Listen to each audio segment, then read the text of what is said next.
Hi viewers, welcome to my YouTube channel Physics World at the rate of Viresh. So 10వ తరగతి పూర్తయి POLYCET prepare అవుతున్నటువంటి విద్యార్థుల కొరకు ఫిజిక్స్ పార్ట్ క్వశ్చన్స్ ఎలా అడుగుతారు, అలానే వాటికి సమాధానాలు మనం షార్ట్ కట్ మెథడ్లో ఎలా రాయాలి, దానికి సంబంధించి పాలిసెట్ 2020 క్వశ్చన్ పేపర్లో ఫిజిక్స్ పార్ట్ని ఎక్స్ప్లెయిన్ చేయడం జరుగుతుంది. Question number 1, which among the following pairs of units measure the temperature? క్రింది వాటిలో ఉష్ణోగ్రతను కొలిచేటువంటి జంట ప్రమాణాలు. First option degree Celsius joule, second option degree Celsius calorie, third option degree Celsius kelvin, fourth option kelvin joule. So ఇక్కడ first క్వశ్చన్లో మనకు temperature, to measure the temperature, ఉష్ణోగ్రతను కొలిచేటువంటి ప్రమాణాలు ఏవి అడిగారు. మనం ఉష్ణోగ్రతను సాధారణంగా డిగ్రీ సెల్సియస్లోనైనా కొలవచ్చు లేదా కెల్విన్ స్కేల్లోనైనా కొలవచ్చు. So these two are the units to represent the temperature, that is degree Celsius and kelvin. Whereas if you consider heat, ఉష్ణము అనేటువంటి భౌతిక రాశిని మనం తీసుకున్నట్టయితే ఈ ఉష్ణము అనేటువంటి భౌతిక రాశిని మనం కెలోరీస్ మరియు జౌల్లలో కొలవచ్చు. So we can measure the physical quantity heat by using the units calorie and joules. But in this question, to measure the temperature, which units we are using, that is the answer is degree Celsius and Kelvin. So the answer for this question is 3 is the right answer. Question number 62. Humidity means ఆర్ద్రత అనగా. So ఇక్కడ మనకు 4 options ఉన్నాయి. Text book లో మనకు direct పెట్టింది. What is mean by humidity? So humidity means it is the amount of water vapour that is present in our surrounding air. మన చుట్టూ ఉండేటువంటి గాలిలో ఉండేటువంటి నీటి ఆవిరి యొక్క పరిమాణాన్ని మనం ఆర్ద్రత అని అంటారు.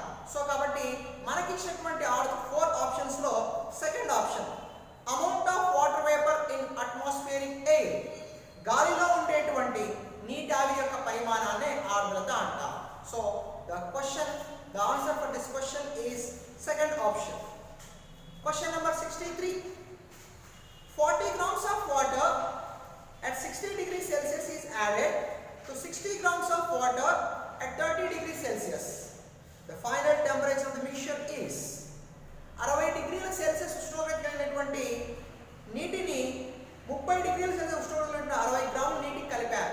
అయితే ఏర్పడే మిశ్రమం యొక్క ఫలిత ఉష్ణోగ్రత ఎంత? సో మిశ్రమం యొక్క ఫలిత ఉష్ణోగ్రతను కనుక్కోవడానికి ఒక సూత్రం ఉంది మనం. So the temperature of the mixture can be find out by using the formula T is equal to m1T1 plus m2T2 by m1 plus m2. So this is the formula to find out the temperature of the mixture. Here in this formula m1 is given as 40 grams, 40 grams. m2 is given as 60 grams. These are the masses of two waters, and also temperature of 60 grams of water is 60 degrees Celsius, and temperature of water 60 grams is 30 degrees Celsius. So if you substitute these values in this, m1 means 40 into t1 means 60 plus m2 means 60 into t2 means 30 by m1 plus m2, 40 plus 60. So if you simplification this, 2400 plus 1800 by 100, that is equal to 3200 by 100. On cancellation you will get 32 degrees Celsius. So this is the final temperature of the mixture, that is 32 degrees Celsius. But ఇక్కడ options వచ్చేసి first option less than 50 degrees Celsius ఇచ్చాడు, second option greater than 50 degrees Celsius, third option is equal to 50 degrees Celsius, fourth option ఇవేవి కావు. So మనకు వచ్చినటువంటి answer it is less than 50 degrees Celsius. So the answer for the question number 63 is first option. Question number 64. Ghee is converted from liquid to solid state during winter season. This process is called. శీతాకాలంలో ద్రవ స్థితిలో ఉండేటువంటి నెయ్యి ఘన పదార్థానికి మారేటువంటి ప్రక్రియను ఏమంటారు? సో ఇక్కడ options first option evaporation, second option melting, third option freezing, fourth option condensation. So the very easy here the substance is changing from liquid to solid due to decrease in temperature. So this is called freezing. ఘనీభవనము. ఘనీభవనము అనేటువంటి ప్రక్రియలో ద్రవ స్థితిలో ఉండేటువంటి పదార్థము ఉష్ణాన్ని కోల్పోయి ఘన స్థితిలోకి మారిపోతుంది. ఈ ప్రక్రియనే మనం ఘనీభవనము అంటాం. So this is called freezing. So the answer for this question number 64 is 3. Question number 65. The total internal reflection in diamond makes it shine because the critical angle of the diamond is. వజ్రములో జరుగు సంపూర్ణాంతర పరావర్తనము దానిని ప్రకాశింపజేస్తుంది. ఎందుకనగా వజ్రం యొక్క సందిగ్ధ కోణం విలువ. So సాధారణంగా వజ్రం ప్రకాశించడానికి కారణం సంపూర్ణాంతర పరావర్తనము. So for the brilliance of diamond the phenomena behind this is a total internal reflection.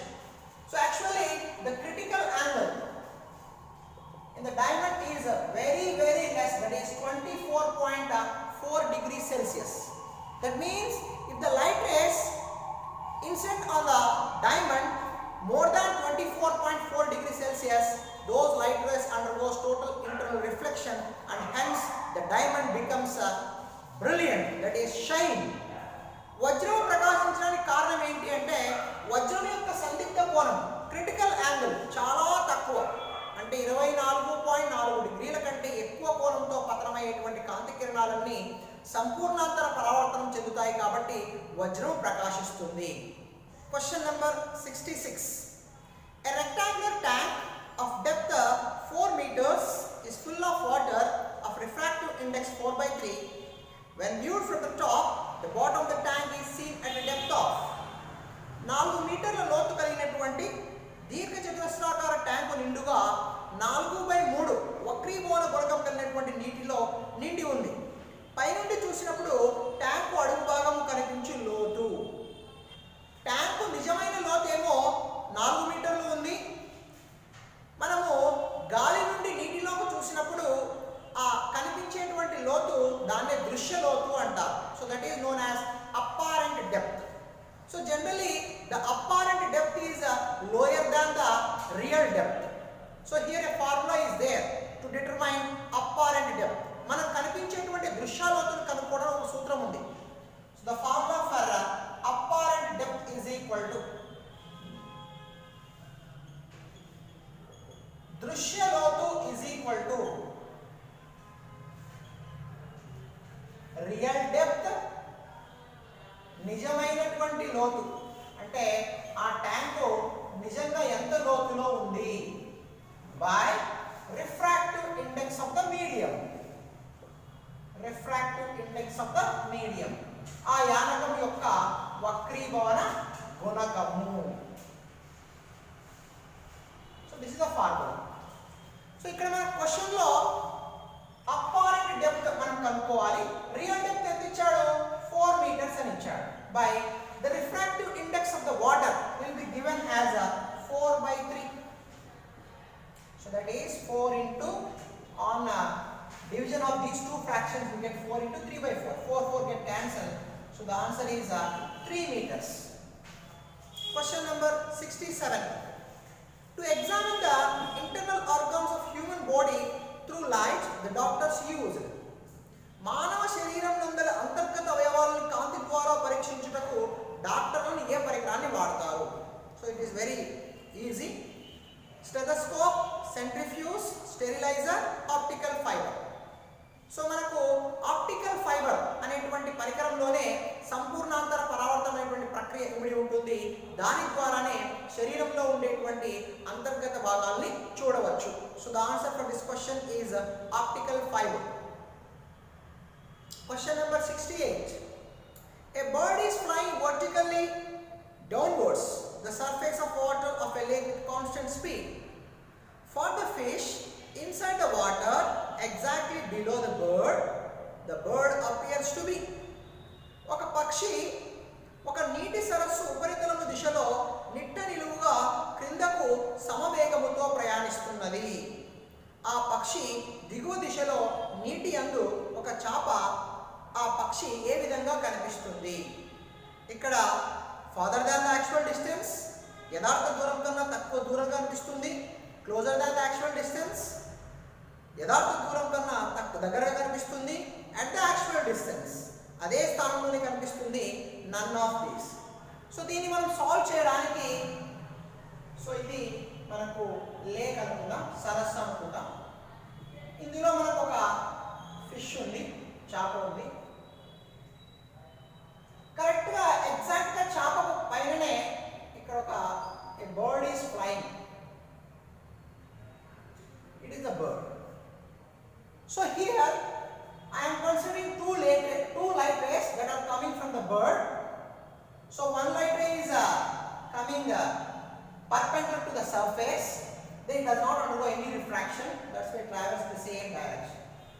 I am considering one more light ray which was coming from this bird. Here the light ray coming from the bird, it was traveling from rarer medium to denser medium. విరళయానకం నుంచి సాంద్రయానకంలోకి ప్రయాణిస్తుంది. అప్పుడు ఇక్కడ మనం లంబానికి తీసుకుంటే సాంద్రయానకంలోకి ప్రయాణించడం ఏం జరుగుతుంది? లంబానికి దగ్గరగా వంగి ప్రయాణిస్తుంది.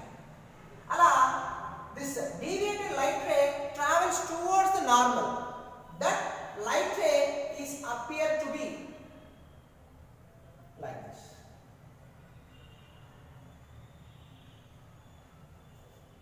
సో యాక్చువల్గా అయితే బర్డ్ ఇంత హైట్ లో ఉంది.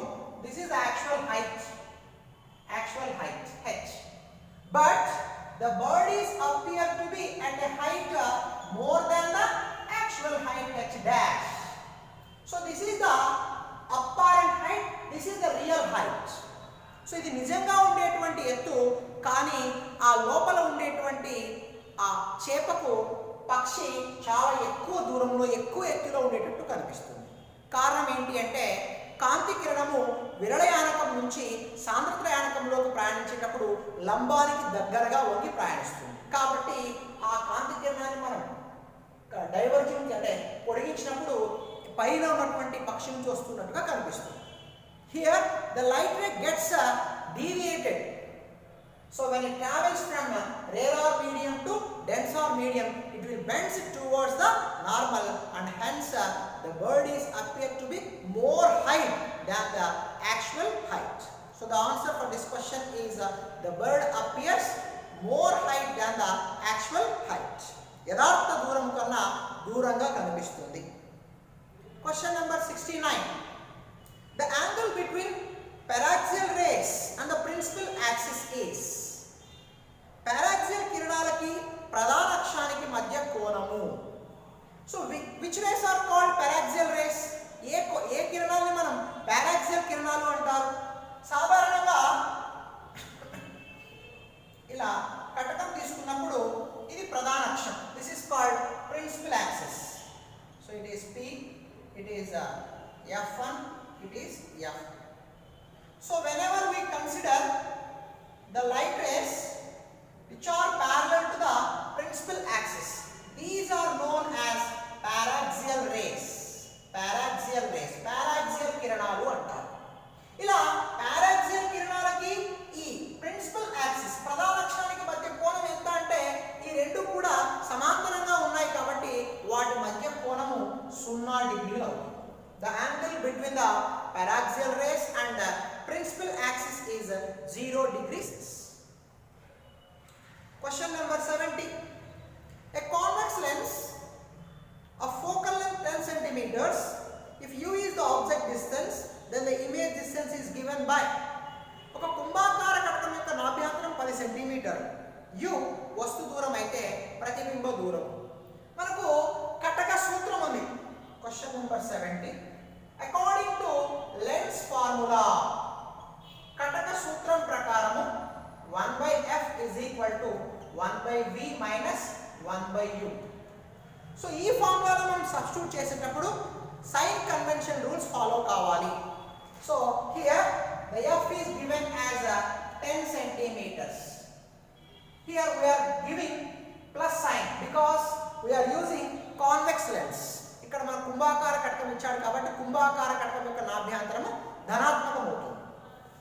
Then the object distance, it is given as u centimeters. That is, it should be taken as minus because the object distance should be measured from pole that is opposite to the incident rays. That's why the object distance should be taken as minus, negative. So కాబట్టి వస్తు దూరాన్ని మనం minus గా తీసుకోవాలి. So ఈ రెండు values ని మనం ఈ ఫార్ములాలో సబ్స్టిట్యూట్ చేసినట్లయితే 1/f is equal to 1/v minus 1/-u. So in place of f you have to substitute 10. So 1/v is equal to 1/10. So minus 2 minus plus, it will come to this side minus 1/u. So 10u is the LCM, u minus 10. So we are getting 1/v here. So we have to find out v, image distance, ప్రతిబింబ దూరం కావాలి. So we have to reciprocal this 10u/u minus 10. కాబట్టి ప్రతిబింబ దూరము ఎంత అంటే 10u/u minus 10. The image distance is 10u/u minus 10. 71. A double concave lens of refractive index 1.5 with two spherical surfaces of radii r1 is equal to 30 centimeters and r2 is equal to 45 centimeters kept in air. Then the focal length is 1.5 వక్రీభవన గుణకం కలిగినటువంటి r1 is equal to 30 సెంటీమీటర్లు, r2 is equal to 40 సెంటీమీటర్ల వ్యాసార్థాలుగా కలిగినటువంటి రెండు గోళాకార ఉపరితలాలు కలిగినటువంటి ఒక ద్విపుటాకార కటకాన్ని గాలిలో ఉంచారు. అయితే దాని నాభ్యంతరం ఎంత? So to solve this problem we have to use lens maker's formula. కటక తయారీ సూత్రాన్ని మనం ఉపయోగించాలి. లెన్స్ మేకర్స్ ఫార్ములా, కటక తయారీ సూత్రం. According to lens maker's formula you can write it as 1/f is equal to n minus 1 into 1/r1 minus 1/r2. So here in this question double concave lens is given like this, double concave lens. So this is the principal axis, this is the first surface, this is the second surface. So for first surface r1 should be taken as minus, r2 should be taken as plus. So that's why r1 is given as a minus 30 centimeters because r1 is the opposite to the incident rays. R2 is a plus 45 centimeters according to sign convention rules. సంజ్ఞా సాంప్రదాయ నియమాల ప్రకారము ఈ ద్విపుటాకార కటకం యొక్క మొదటి వక్రతల యొక్క వ్యాసార్థాన్ని minus గా తీసుకోవాలి, రెండవ తలం యొక్క వక్రత వ్యాసార్థాన్ని ప్లస్ గా తీసుకోవాలి. అలానే వక్రీభవన గుణకం 1.5 వచ్చారు. So you have to substitute all these values in this. 1/f is equal to 1.5 minus 1/r1 means minus 30, 1/45. So 1/f is equal to 1.5 minus 1, that is equal to 0.5 into LCM 30, 45. LCM is 90. 30 3s are 45 2s are. So 1/f is equal to 0.5 into minus 3 minus 2 minus 5/90. 5 1 is 5 8. So we are getting 0.5 by 18. So that is minus, here minus sign is there. So 5/180. So here we are getting minus 1/5. So to become f, you have to take it as reciprocal, minus 180/5. 5 1 5 3 5 6. So we are getting minus 36 centimeters. Why we are getting the focal length as negative? Because here which lens is given? Biconcave lens. Biconcave lens will act as a diverging lens and hence its focal length should be taken as negative. ద్విపుటాకార కటకము వికేంద్రీకరణ కటకంగా పనిచేస్తుంది కాబట్టి దీని యొక్క నాభ్యంతరాన్ని మనం నెగిటివ్గా తీసుకోవాలి, రుణాత్మకంగా తీసుకోవాలి. Question number 72. For a person with myopia defect, the maximum focal length of the eye lens is. హ్రస్వదృష్టి కలిగినటువంటి వ్యక్తి యొక్క కటక గరిష్ట నాభ్యంతరము. సో సాధారణంగా మనకు 2 టైప్స్ ఆఫ్ డిఫెక్ట్స్ ఉన్నాయి. మయోఫియా హ్రస్వదృష్టి. సో దీన్ని మనం నియర్ సైటెడ్నెస్ అంటారు. Near sightedness. హ్రస్వదృష్టి లోపంతో బాధపడేటువంటి వాళ్ళు దగ్గరగా ఉండే వస్తువులు స్పష్టంగా కనిపిస్తాయి, కానీ దూరంగా ఉండేటువంటి వస్తువులు వాళ్ళు స్పష్టంగా చూడలేకపోతారు. కారణం ఏంటి అంటే కంటి కటకం యొక్క గరిష్ట నాభ్యంతరము 2.5 సెంటీమీటర్స్. హ్రస్వదృష్టి లోపంతో బాధపడే వాళ్ళకి కంటి యొక్క కటక గరిష్ట నాభ్యంతరం కంటే తక్కువగా ఉంటుంది కాబట్టి ఆ వ్యక్తులు దూరంగా ఉండేటువంటి వస్తువులు సరిగా చూడలేకపోతారు.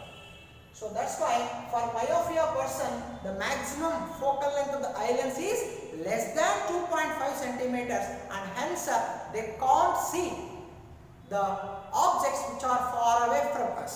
So the answer for this question is less than 2.5 centimeters. Question number 73. The sensation of the vision on the retina is carried to the brain by. Retina మీద ఏర్పడేటువంటి దృశ్య స్పందనను మెదడుకు చేరవేసేదేవి? సిలియారీ కండరాలు, కార్నియా, దృక్నాడులు, ఐరిస్. సాధారణంగా రెటీనా మీద ఉండేటువంటి సమాచారాన్ని మెదడుకు చేరవేసేవేవి అంటే ఆప్టికల్ నర్వ్స్. దృక్నాడుల ద్వారా సమాచారము మెదడుకు చేరదు. So answer is optical nerves, దృక్నాడు. Question number 74. Pick the correct answer from the following two statements. Statement A. In VIBGYOR, the wavelength increases from violet to red. B statement.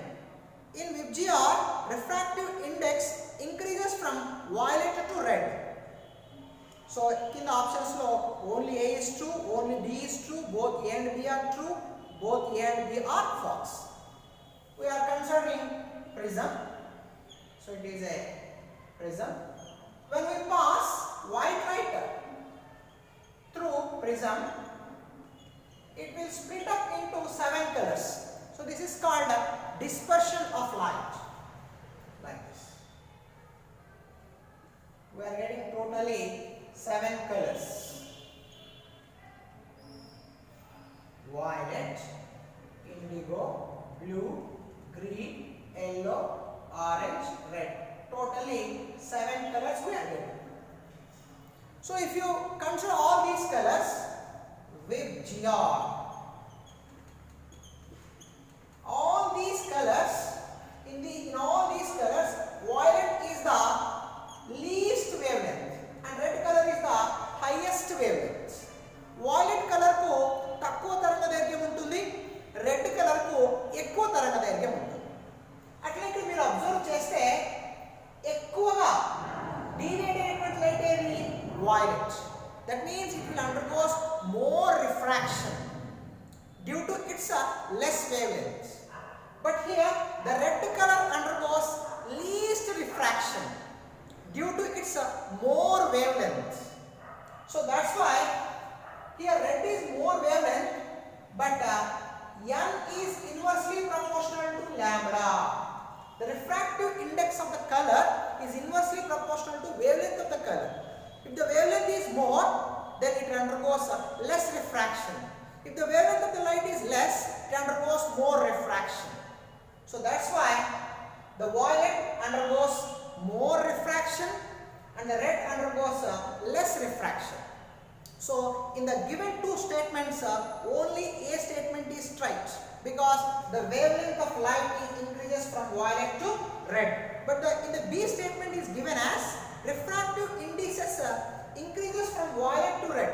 No, the refractive indices decreases from violet to red. That is right. So kabatti B statement tappu, A statement maatrame correct. So the answer for this question is only A is true. Question number 75. In a glass prism, గాజు పట్టకంలో ఇక్కడ 4 options ఉన్నాయి. దానికి సంబంధించిన diagram తీసుకుందాం. Question number 75. ఇది prism. So when we pass a white light through prism, first light undergoes refraction, then undergoes dispersion.